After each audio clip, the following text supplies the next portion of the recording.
This week's video is going to be all about the health benefits of green tea. I've seen some overblown claims, so we're going to parse through and figure out what's what. Also, stay tuned till the end of the video to get tips on how to make the healthiest cup of tea possible. Tea is one of those rare beverages that's pretty much universally accepted by science as a healthy one. But just remember, as with everything in life, you can have too much of a good thing. So don't overdo it with the green tea. The number one thing that makes green tea so good for you is that it's loaded with healthy nutrients. All of these bioactive polyphenols are awesome for your health. You may have heard of some of them known as flavonoids or catechins, and what those are just antioxidants. What antioxidants do is prevent free radical damage to your body. And free radical damage to your body over time causes cancer. But let me break that down a bit. I know all of you have faucets at home, whether it's in your bathroom or in your kitchen. Some of those faucets have rust on them. The rust is a direct result of that free radical damage we always talk about. Now, antioxidants prevent that rust from forming. So think of antioxidants as the rust prevention within our own bodies. Yes! That's awesome! Within media, it's been mentioned before that those who drink green tea have lower rates of cancer. And it's been theorized that it has something to do with the huge amount of antioxidants found within green tea. We have to not get too excited by this fact because this is only a correlation and not a causation. Yes, it's good to drink green tea, but no, it's not going to cure and prevent all types of cancer. Second great point about green tea. If you got stinky breath, maybe you should try some green tea. But that's none of my business. The nutrients within green tea that we just mentioned on this last point, known as catechins, do a great job of inhibiting and killing certain types of bacteria. In fact, studies were done and proved that bacteria known to cause bad breath within your mouth was killed by drinking green tea. Also, when you have less of that specific bacteria, you have less plaque. So green tea also decreases the risk of developing a cavity. Point Trey about green tea. It does a great job of giving you stable energy without all the jitters. It has about 30 to 50 milligrams of caffeine, which is roughly half a cup of coffee. You're still focused, you're still stimulated, but you don't have that jittery feeling that you get with a big cup of coffee. Another nutrient within green tea that works together with caffeine to boost your brain function is called L-theanine.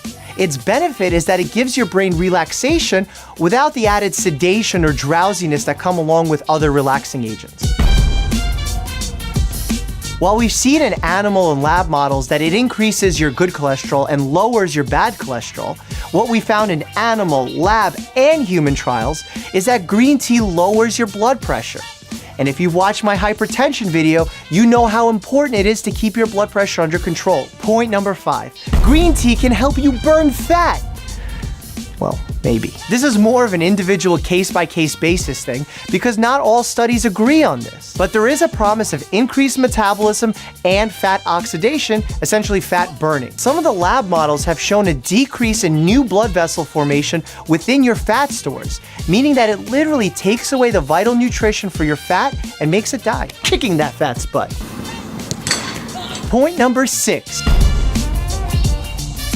Animal and lab models both show that catechins, the nutrient we keep mentioning over and over again, decrease the risk of you developing Alzheimer's and Parkinson's disease. Science isn't clear on why this occurs, but it's theorized that it has something to do with the decrease in the development of plaque within the brain. If that doesn't encourage you to take a sip, I don't know what will. Point 7. Now this is the game changer. This is the one that everyone gets excited about. Green tea may increase your lifespan. There's been a ton of research done on this. Some studies even have 40,000 participants that show those who drink 3 to 5 cups of tea a day have an increased lifespan, have a decreased all-cause mortality, that means dying from anything, have decreases in heart disease, decreases in strokes. But before we get too excited, we need to remember correlation versus causation. Just because those who drink green tea live longer, it doesn't mean green tea is the sole thing that's responsible for that effect. So yes, enjoy your green tea, but don't think you're gonna live forever. Here's how you create the healthiest cup of tea possible. Don't add green tea directly to boiling water, as it destroys those healthy catechins we've been talking about. Don't go decaf, because the decaffeination process hurts more of the nutrients found within green tea. Add lemon into your tea, as it aids in the absorption of some of these nutrients. Finally, don't cheap out. Go for the good premium stuff, as it contains more of the healthy nutrients we've been talking about all along. I need you to know this. Don't buy into the BS supplements that take green tea extract and claim that it has miracle health benefits. They do not. The real thing is always healthier than the supplement form. As always, thanks for watching.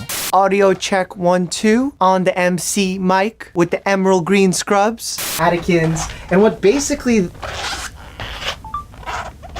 which is just an EKG, but for the brain. Do people know what an EKG is? Catechins, that nutrient we've mentioned many times. Animal models and lab models. Do you even tea, bro? Can I interest you in a cup of tea from a squirrel cup? What each and every one of the politicians needs is a nice cup of honest tea. All right, I got a better one. What do you call a dentist who doesn't like tea? Dennis? Was that good? Kids, don't try this at home. Do you get it?